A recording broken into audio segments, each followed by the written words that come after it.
time unless they're speaking. And also, I will be introducing, Parisa, who is a program associate for the Center for Peacemaking, will be introducing our speakers. So I'm going to pass things over to Parisa now. Okay, great. Thank you, Amanda. Appreciate it. Hi, everyone. Once again, I am the program associate with the Center for Peacemaking, and we're excited to have you all on today's call. We have 3 great presenters with us today, and all 3 of them are Marquette University students who are working with the Center for Peacemaking this academic school year, and we'll have the opportunity to hear about 3 distinct projects of the Center for Peacemaking that all tie into community research, and we're able to showcase that with you all today.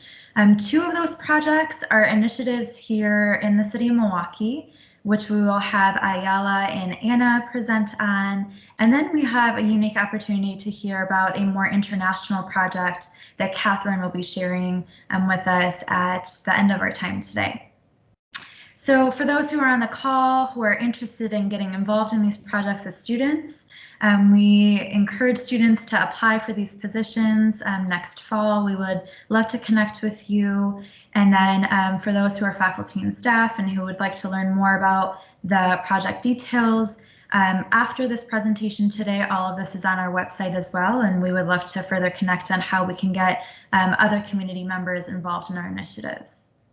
So the first one is going to be, oh, my slides are not switching. Okay, there you go. Focusing on more of a economic justice viewpoint of the Center for Peacemaking's work, and we're going to have Ayala, a graduate student at Marquette, getting a master's in social and applied philosophy, present on their work for with our PARC program. So I will turn it over to you, Ayala. Thank you so much, Parisa, and good afternoon, everyone. My name is Ayala Edouard, they, them pronouns, and I am a Trinity Fellow, currently serving my fellowship at the Center for Peacemaking as the PARC Research and Program Coordinator. Today, I'm going to take some time to talk about economic justice and how my role at the Center for Peacemaking directly ties into that for the Nearbyside.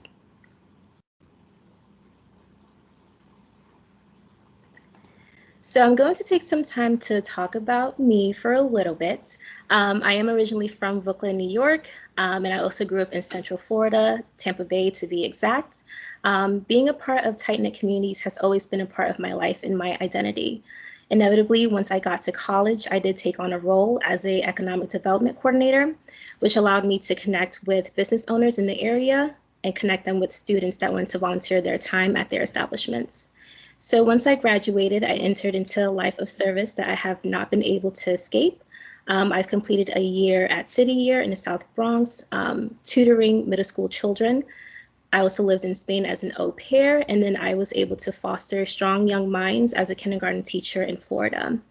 After this, I knew that I wanted to continue serving others while developing my leadership skills, which ultimately led me to Marquette and Milwaukee as a whole. With all of this in mind, what exactly is economic justice and how have we seen this play out in history? So for me, I think the best working definition of economic justice is all about building and supporting economic institutions that foster opportunity for everyone, especially those that are most marginalized in terms of their identity. This is to establish a foundation that would yield to a dignified, productive, healthy, and creative life. This is something that world leaders such as Martin Luther King Jr. and Mahatma Gandhi have spent a great deal of their activism on.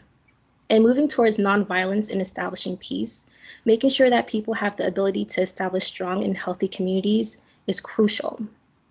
With my work at the Center for Peacemaking, I take several different avenues to support systems that are already in place here in the Nearbyside to continue moving towards an equitable future, which I will now move into talking more about with you all today. So with my role at the Center for Peacemaking, I work in conjunction with Nearbyside Partners, which is a nonprofit organization, to bring about more economic opportunities to the Nearbyside. For those that may be unfamiliar with the Nearbyside, it is defined by the city of Milwaukee as being bound by I-43 East, Highway 41 West, Fleet Street and Highland Boulevard North, and I-94 to the south. The Nearbyside holds some of the most racially diverse neighborhoods in Milwaukee. Pikesville is considered the second most integrated neighborhood in Milwaukee, and Merrill Park and Martin Drive do not have a majority racial group. The Nearbyside boasts itself as a destination for affordable housing and highly ranked educational institutions such as Marquette University. Nearbyside Partners is supported by residents, employees in our 5 anchored institutions, which includes Molson Coors, Potawatomi, Advocate Aurora, Harley-Davidson, and Marquette University. They are integral parts to what makes the Nearbyside a neighborhood of neighborhoods. And within the past 5 years, we've had 39 new businesses join the Nearbyside and calling it home. And out of those 39, 3/4 of them are minority owned. So now at the Center for Peacemaking, I focus on the PARC initiative, which stands for Promoting Assets, Reducing Crime. PARC is a 3-year, $1.5 million initiative of Nearbyside Partners, and it's designed to support Nearbyside Partners' mission to revitalize and sustain the Nearbyside as a thriving business and residential corridor. This is through collaborative efforts to promote economic development, improved housing, unified neighborhood identity and branding, and greater safety for residents and businesses. So the PARC initiative is an innovative program that will create an environment in which sustainable economic development can take root and grow in the Nearbyside through a 2-pronged approach. 1, promoting assets to transform the perception of the neighborhood, and 2, reducing crime to address the reality of the neighborhood's challenges.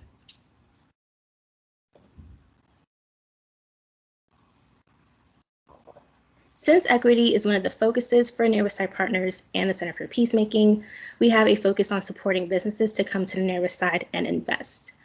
So I do work closely with Keith Stanley, the Executive Director of Nearbyside Partners, and Kelsey Otero, the Associate Director of Social Innovation at Marquette, on the commercial corridor projects. We've identified that while there is a lot of talent in the Nearbyside, people are not aware of the resources and opportunities that exist here and in Milwaukee in general. This is where my project on compiling resources for business owners come into play. Currently, I am putting together a comprehensive list of organizations and applications that business owners can take advantage of in the Nearbyside. For example, I've notified several businesses this week of an opportunity to participate in a restaurant week that could bring their establishment more traction in the future. In addition, I am conducting informational interviews with an undergraduate student that targets businesses outside of the Nearbyside that may do well in the Nearbyside, and businesses from the Nearbyside that have had success since opening.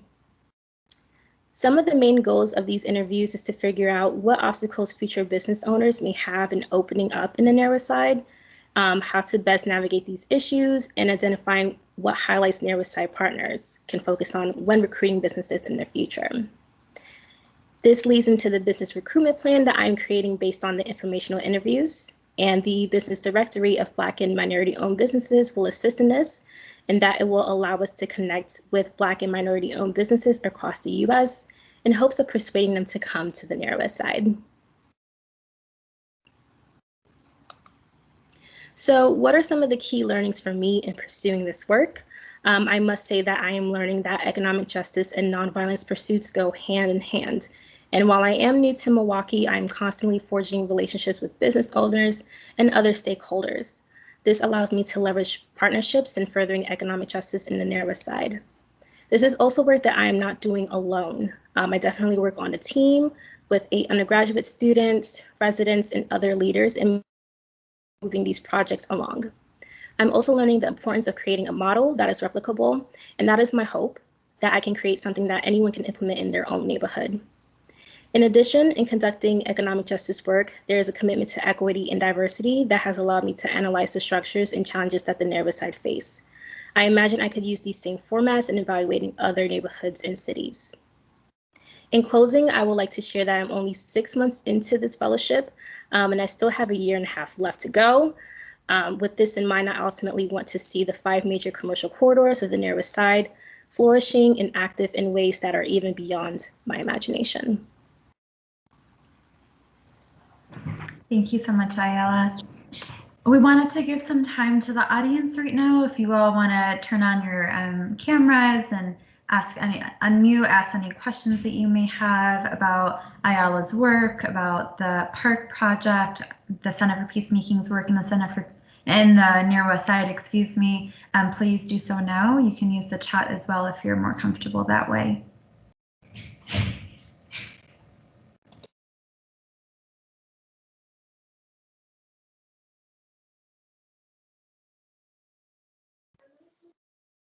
Ayala, I was just wondering if you could, you're 6 months into this, and I always find when doing equity and inclusion work, it's the deep inner work as well as external work.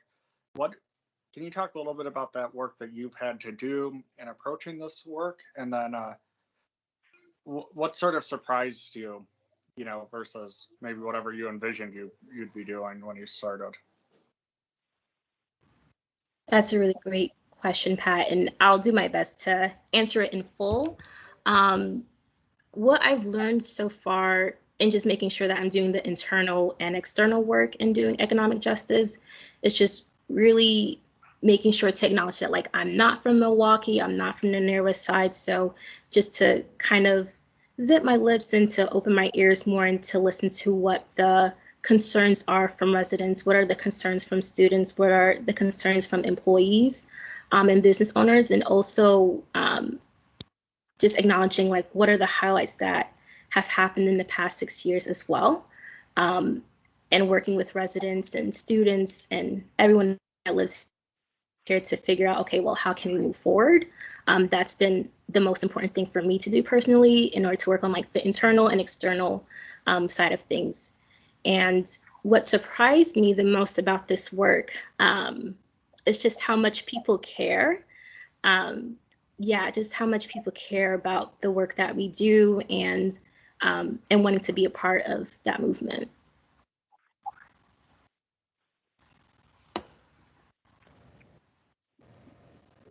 Thank you. Any other questions for Ayala?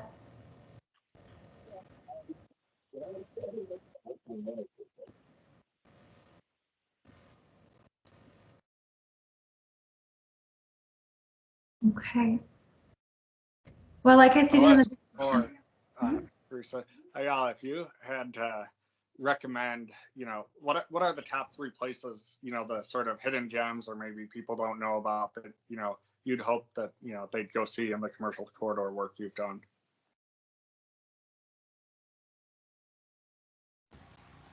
That's a really good question. I'm thinking definitely Triciclo, Peru. Best empanadas I've ever had. Also Daddy's Soul Food. They've expanded recently, so I think that's a good place to check out in the Nearbyside. And kind of not related to the commercial corridors, I'm not sure what the name of the park is, but there is a park in Pigsville that's beautiful and has, like, a very scenic route that you can walk along. And so I think that's a beautiful place to check out and even study if you're a Marquette student.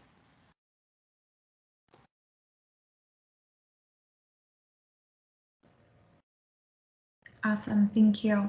So for those who are interested in learning more or students who want to get involved in this work, like I stated before, we have a group of undergraduate students who work with Ayala on this project that are doing data and working with community residents every semester. So if you're interested in connecting with us, we would love to have that conversation, and more information about our work is on the Center for Peacemaking's website. Thank you again, Ayala. So next we're going to move on to another community initiative that the Center for Peacemaking has here in Milwaukee called PeaceWorks. And we have invited Anna to speak on this, who is a senior at Marquette. And I will turn it over to you, Anna, to share more about yourself and the work that you've been able to do. Hi, so Prisa said I've been at the center for the past 3 years, and I'll be talking about the PeaceWorks program. So that was kind of the first 2 years starting at the Center for Peacemaking. I worked in PeaceWorks in the Peace Education and Violence Prevention program, and that helps increase young people's capacity to identify or solve conflicts nonviolently, and it partners with Milwaukee public and private schools. So personally, I worked in Notre Dame School of Milwaukee, Mesmer St. Rose, and Mesmer St. Mary between the grades of 5th and 6th grades. And those 2 years I worked as a facilitator in the classroom, working with the teacher to help them with the lesson plans, and then working with the students to walk through. And it was a really impactful time, just being able to go there my first years of college and going into these classrooms after a long day in class and having these students remember my name and just building those relationships throughout the years. So now, as the world has kind of been turning online, the Center for Peacemaking saw this lack of access happening to students around Milwaukee, and just this need to be met with students. And so they applied for the President's Challenge Grant. And with this grant, they partner with the Notre Dame School of Milwaukee because the relationship with them for the past 6 years through PeaceWorks. And a little bit about Notre Dame, they have over 93% of their students come from socioeconomically disadvantaged families, and 97% of them qualify for the Milwaukee or Wisconsin Parental Choice Program. So a little bit more about PRICE. It stands for Promoting Resiliency and Improved Coping in Education. And it's based off the PeaceWorks curriculum, and it's an online web-based toolkit that's serving as a resource for teachers to help them with their students and families cope with and manage mental health challenges during this pandemic and with systematic racism. And then if people want to learn more about the format of the toolkit, someone's going to put it in the chat if they want to see a little bit more about it and the format of it. But a little bit more behind the research of it. It's made up of 3 different teams: the Leadership Council, the Content Development Team, and the Measurement Evaluation Team. And this project has been relying on its community-informed participation with each of its teams. So basically, each of the teams are made up of various members of the community, such as Marquette professors, undergrad students and grad students, as well as Notre Dame students and teachers and parents. And throughout this time, I've been working on the Measurement Evaluation Team, working on measuring and surveying parents, students, and teachers through focus groups, and just kind of asking the questions how the toolkit's going in class and seeing how the lesson plans are going. So a little bit more about my role on the team. I've been working on newsletters with Notre Dame for their parent newsletter to kind of tell them what lessons are being implemented each week, and also creating family activities so they can practice these tools the students have been learning in class and to be able to reinforce them at home. And then I've also worked on a blog with a couple of students to inform the parents about their work through in the past in PeaceWorks. And one of the students is also involved on the Measurement Evaluation Team. So that's been a great experience to be able to talk with them one-on-one and just see like what a professional standard they're at. And being able to see them one-on-one has been such a crucial role during this research, being able to get their feedback on everything. And then I've also worked on the student survey specifically with focus groups and developing the questions for the surveys for the students.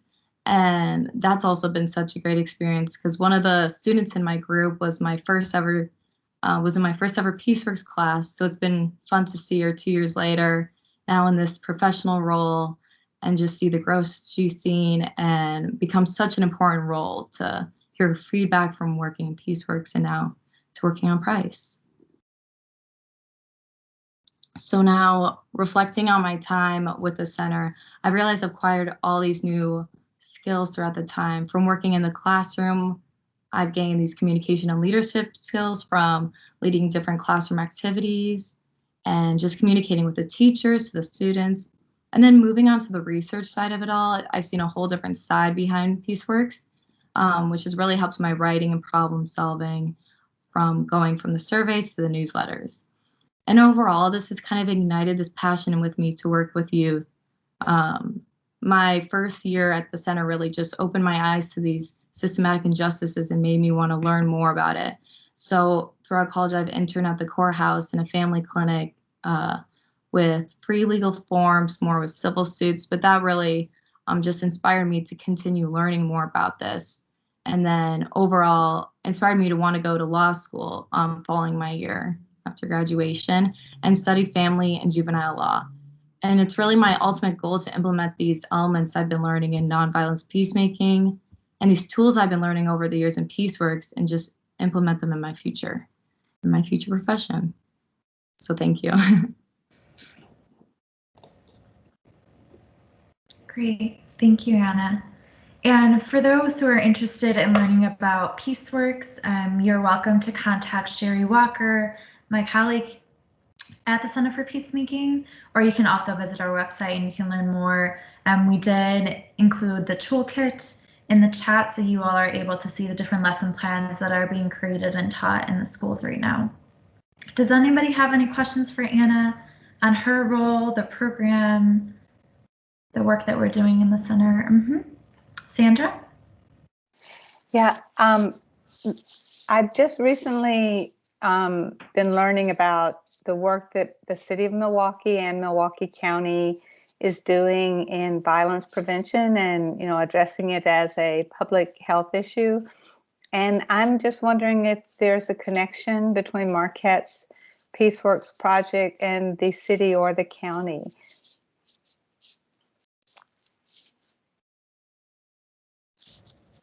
Yeah, that's a good question.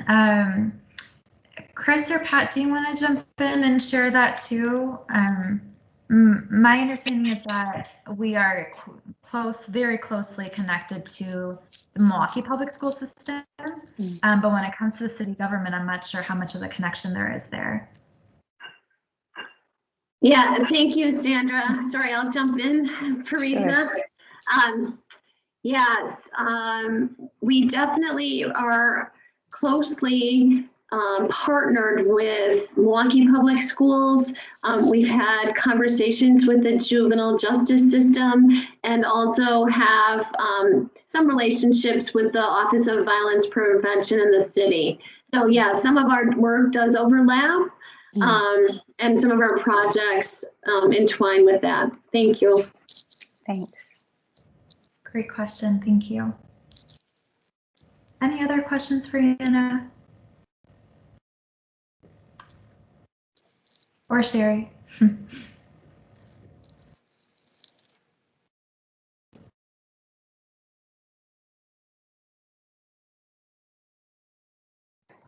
Yeah, I guess I have a quick question. So Anna, you talked a little bit about your interest in wanting to go into sort of child law and family law. Is this something that you've always been interested in, or is it something that's really developed over the few years that you've been at Marquette and involved with PeaceWorks, or sort of how did that come about?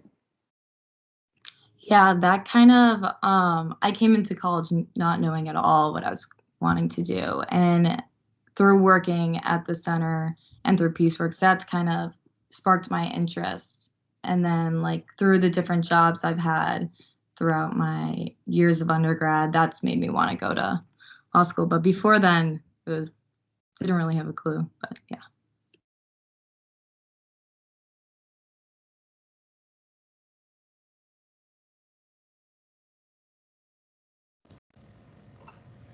So I do want to make a note that Anna she's not an education student. A lot of students think that you need to have an ed background to be teaching these peace curriculum in the local schools. A lot of our students do come from the College of Education, but we have a wide range of Marquette students, undergraduate and graduate, involved in these community initiatives.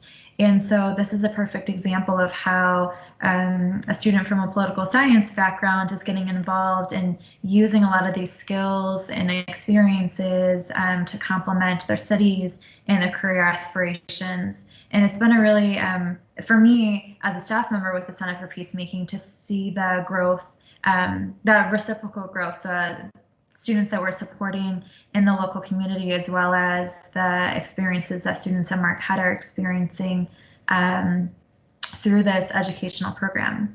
So if there are folks on the call who are interested, we would love to connect with you once again. And there are hopefully going to be some openings next year for you to apply for, and we would love to connect with you. Any last questions for Anna before we move on to our last speaker?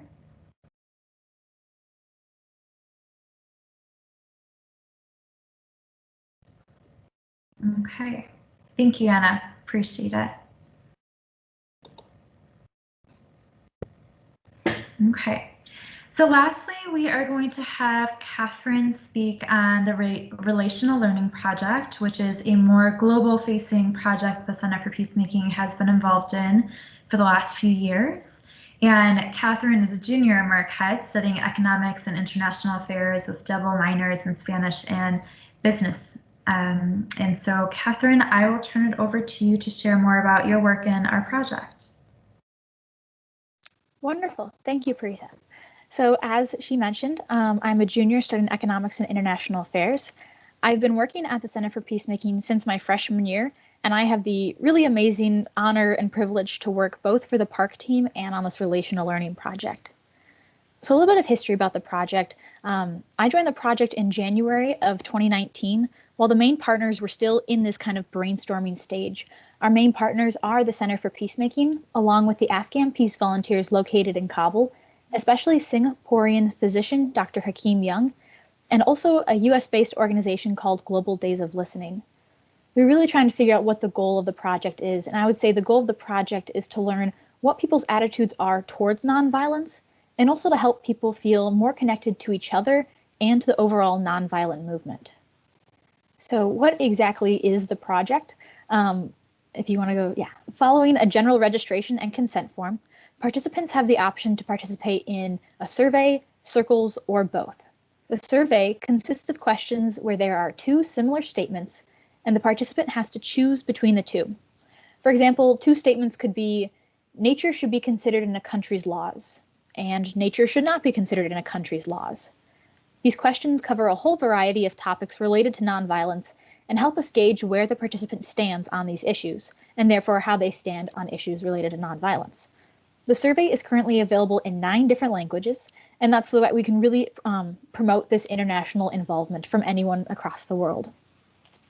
Circles is when a participant is grouped up with 2 other people, and those 2 other people are always from different countries, and they just get on a call and they talk about the situation in their country, in their community, and in their personal lives. These meetings are moderated by someone trained in nonviolent communication and occur over Zoom. So I must say we were doing it before it was cool. We saw an increase in interest for these calls since the pandemic, and participants have truly begun to befriend each other.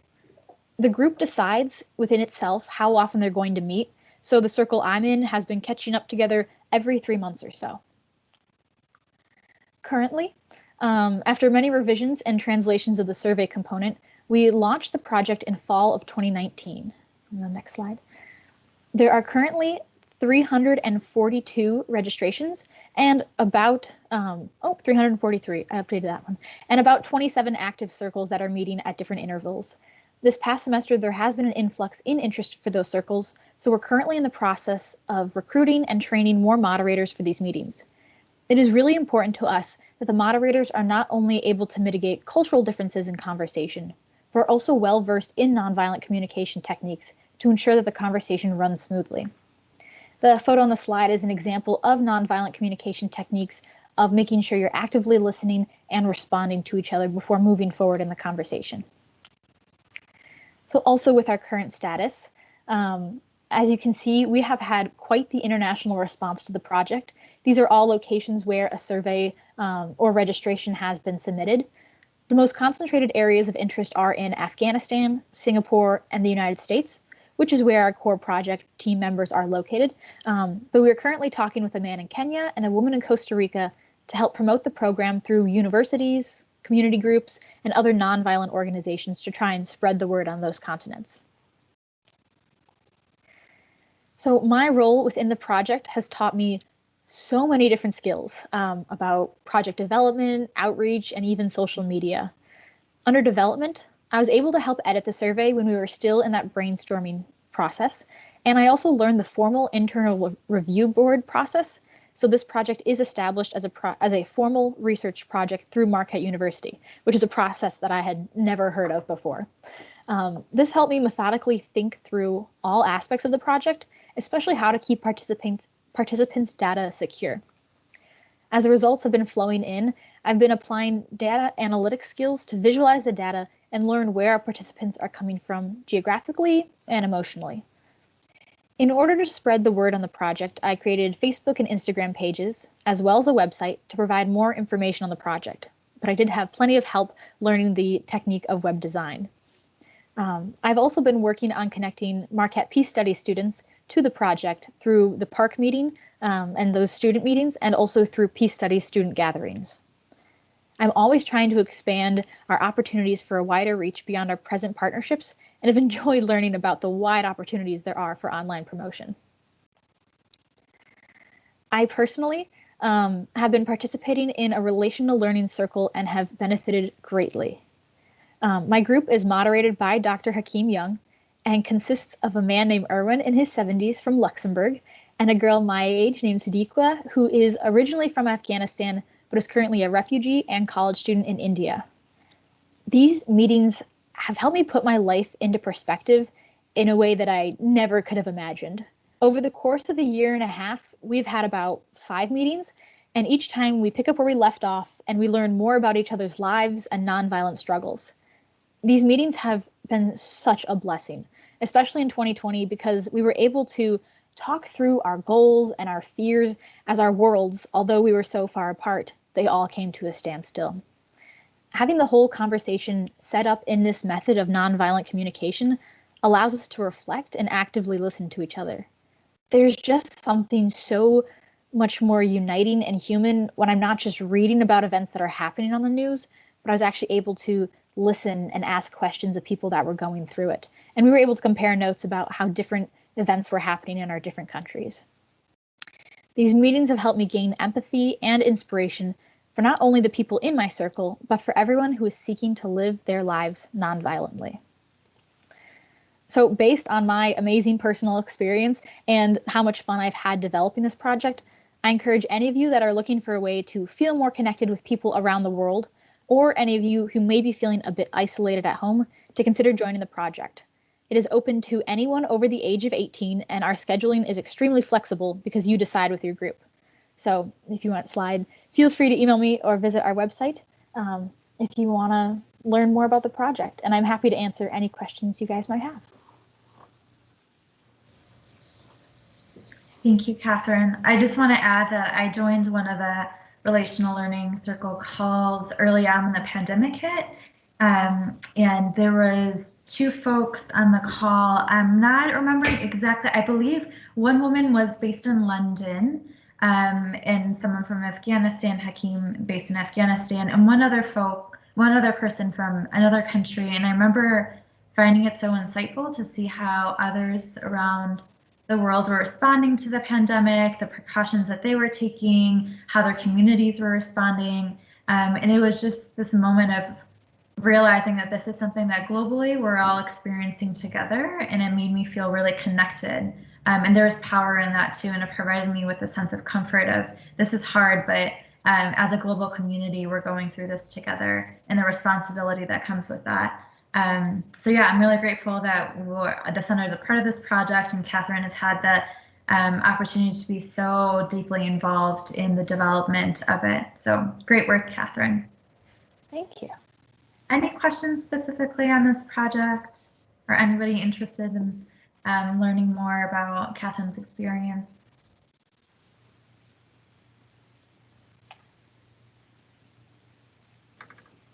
Teresa, I'm wondering, Catherine, as you've encountered people from different parts of the globe, how has your understanding of nonviolence changed, or different? Have you noticed different nuances in how people perceive nonviolence? That's definitely like an excellent question, because I think there has been a lot of differences. I think seeing people from other parts of the world also just gave me a better understanding of what nonviolence is.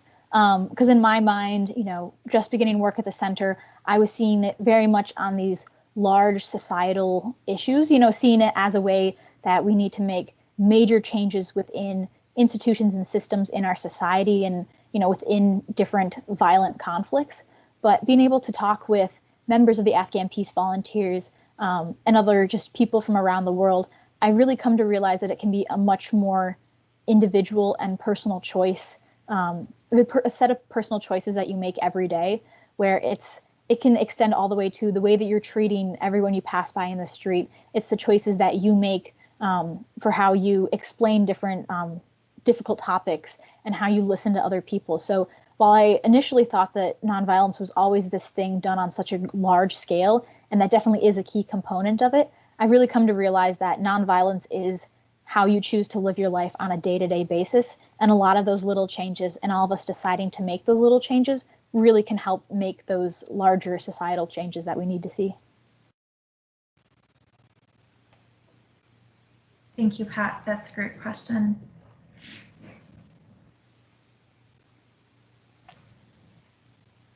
Any other questions for Catherine? Catherine, I have a question for you. So great job working on this project. I know when you started working on this, it was literally non-existent. It was just an idea. So I'm curious if you could talk a little bit about sort of like what you thought you were getting involved with and sort of how that's evolved, if it's turned out how you thought it would, or if so, what is similar, and if not, what is different than you imagined it would be? When I initially, was brought onto this project and kind of introduced to the idea, I did feel, a bit overwhelmed and out of my element because I, didn't feel I have a lot of that, peace studies or nonviolent background. But the beautiful thing of the whole project was that we could just make it what it needed to be or what we wanted it to be. So it was really amazing having lots of phone calls with Dr. Hakeem Young and talking with Pat just to hear what their hopes and goals were for it. I think when I initially started it, I was thinking, okay, I'm just going to be, just the busybody, undergraduate student kind of setting up the basic Qualtrics survey, and that was going to be about it. But I've really been able to have the amazing opportunity to feel part of the core development team. And now I'm able to just realize that because I was someone that was there from the beginning, helping decide which questions would make the cut or how to edit certain problems, I'm able to really help explain the progress of the project and also to explain where we'd like to see it go on a much more global scale and much more all-encompassing of people from different walks of life. So I wasn't expecting to still be as involved and as dedicated to it when I initially started, but I'm so incredibly grateful that I've been able to continue working on the project and just kind of watch it grow.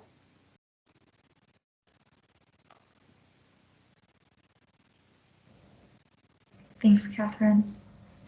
Any last questions for any of our presenters today?